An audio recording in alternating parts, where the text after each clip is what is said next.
હાલો આજ તમને બતાવું ગવર્મેન્ટ સ્કૂલમાં ક્લાસ કેવા હોય ને છોકરાઓને ભણવા માટે, નાના નાના છોકરાઓના. અને તમે એ ક્લાસ જુઓ પહેલાં, અને છોકરાઓ કઈ રીતે ભણવા આવે એ બધું તમને હું બતાવું આજે. તો આ કેવા બધા ભણવા જાય છે, આમ નથી જોતા, રોતાય નથી ને કાંઈ નહીં.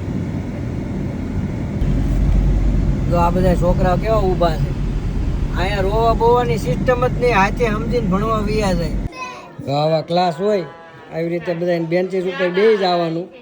અત્યારે આ નીચે બેઠા છે, અમે લેવા આવ્યા છે, ભણે છે, પણ આ મગજમારી વગરનું ભણતર છે. આવી રીતના બધા ક્લાસમાં બેહારીને ભણાવવાના. જો બધા જેનું નામ બોલે ને એને રૂબરૂ આવવાનું.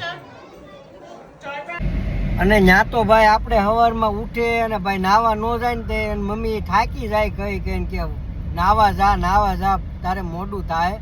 અને છેલ્લે એને પાછું એમ કેવું પડે કે નાવા જાશો કે હવે વોચમેન કાકાને બોલાવું. શેરીમાં જેટલા સોસાયટીએ વોચમેન બેઠા છે ને એ બધાને બિચારાના છોકરા નિહાળે નથી જતા ને એટલે જ બે બોલો. અને અહીંયા છે ને મારા દીકરા ભણવા હાટું રોવે. બોલો, ભણવા તમે ન મોકલો ને તો ઘરે બેઠા રોવે કે અમારે ભણવા જવું છે. ત્યાં ભણવા હાટુંથી ને રોવે, ભણવા ન જવું હોય એટલે ઊંધું છે. અહીંયા છોકરાઓને હાચવે બહુ સ્કૂલમાં, એને બધું આ એક્ટિવિટીઝ કરાવે.